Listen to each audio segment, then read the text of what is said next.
Ya, kali ini aku lagi ada di custom ROM-nya Om Zaki, Ion OS 2.9 All Unofficial. Nanti untuk changelognya kalian bisa pelajari sendiri. Untuk link downloadnya aku taruh di deskripsi video ini.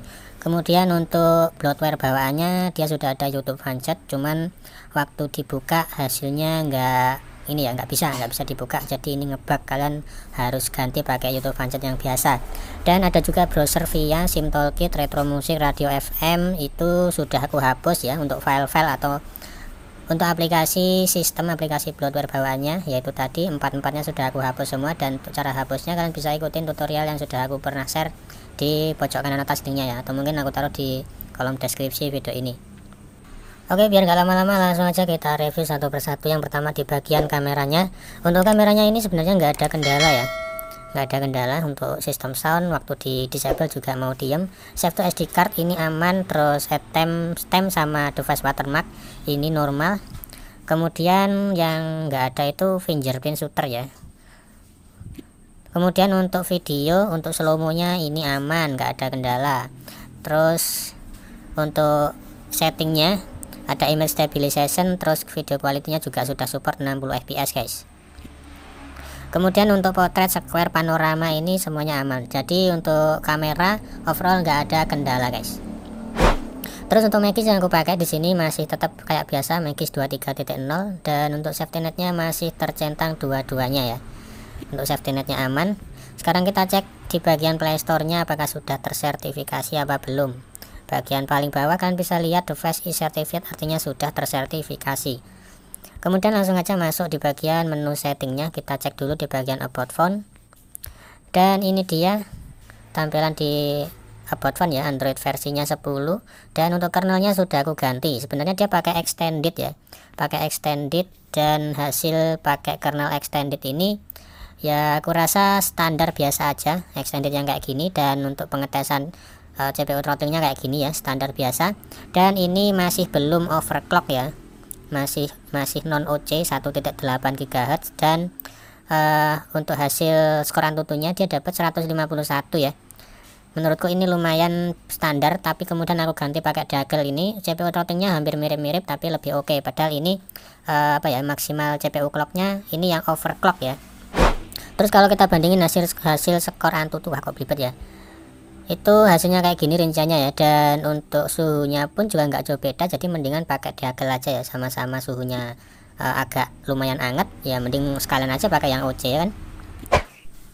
Terus kemudian sekarang kita cek satu persatu di bagian menu by menunya ya. Yang pertama di bagian network dan internet, seperti biasa. Untuk private network tipenya tentu saja sudah banyak pilihan ya di sini, mulai dari atas sampai bawah. Kemudian untuk hotspot dan tethering juga sudah support tethering VPN. Kemudian menunya yang lain kayak gitu. Terus untuk bawahnya lagi ada Ionizer, ada part khususnya ya, ada Ion versinya kayak gini. Kemudian interface, kalian bisa atur mulai dari headline, terus font, terus icon, kayak gitulah pokoknya. Dan ini bisa kita pasang di bagian atas ini. Nanti misalkan Friday atau hari sama tanggalnya ini kepotong, kalian bisa kecilin ya, bisa kecilin di bagian header image-nya ini. Kalian klik, lalu untuk image height-nya ini yang bagian bawah ini kalian kecilin lagi jadi 15 ke bawah, bisa 14. Ini menurutku sudah pas. Untuk setting-setting yang lain aku rasa di bagian ini nggak ada kendala. Kalian bisa atur mulai interface, terus status bar, semuanya normal guys. Cuman nanti misalnya kalian munculin traffic indicator itu nggak muncul, kalian bisa restart dulu HP-nya ya. Untuk di bagian navigasinya pun juga ada invert layout buat tuker posisi tombol back sama recent APPS ya. Terus di bagian sistem ada gaming mode yang tampilannya kayak gini, standar ala AOSP ya untuk gaming modenya. Kemudian di bagian miscellaneous kayak gini tampilannya.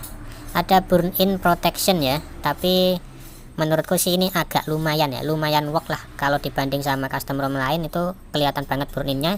Ini sih masih kelihatan tapi nggak terlalu parah guys.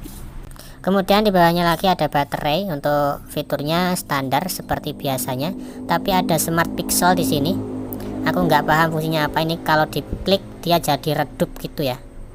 Terus di bawahnya lagi ada menu display yang tampilannya standar seperti biasa. Untuk wallpapernya coba kita cek dulu ya, wallpapernya banyak pilihan apa enggak. dan ternyata lumayan sih di sini. Setiap kita klik ada part lagi ya, jadi kalian bisa pilih sesuai selera guys. Terus untuk double tap to wake nya aman, nggak ada kendala. Lanjut di bagian sound paling bawah, dia nggak ada Mi Sound Enhancer nya ya. Untuk storage kena sistem 11 GB. Kemudian untuk security ada pin fingerprint doang dan nggak ada face unlock ya. Terus langsung loncat ke menu sistem. Untuk bahasanya sudah ada bahasa Indonesia juga. Kemudian ada menu advance, kita cek dulu developer option. Untuk running service-nya ini sambil ngerekod ke sisa 1,4, bakal nambah apa enggak kira-kira. Kalau enggak sambil ngerekod sih biasanya 1,6 1,7 ya standarnya ya, sekitar segitulah. Untuk RAM 3 GB kayaknya agak ngoyo ini ya. Terus di bawahnya lagi ada Xiaomi part, dan ternyata untuk Mi Sound Enhancer nya ngumpet di bagian Xiaomi part ini guys. Untuk menu yang lain ada FPS info, display kalibrasi, ambient display, terus ada enable disable fast charge sama USB fast charge. Paling bawah yang aku suka nih, ada enable touch bus nya, jadi kalau dipakai main game biar lebih licin gitu guys. Kemudian di bagian quick settingnya tampilannya kayak gini. Ini masih agak gelap, aku terangin dulu biar agak jelas ya. Nah gini dari tadi kan enak sebenarnya, tapi ya udah terlanjur direkod, gak apa-apa, kita lanjut.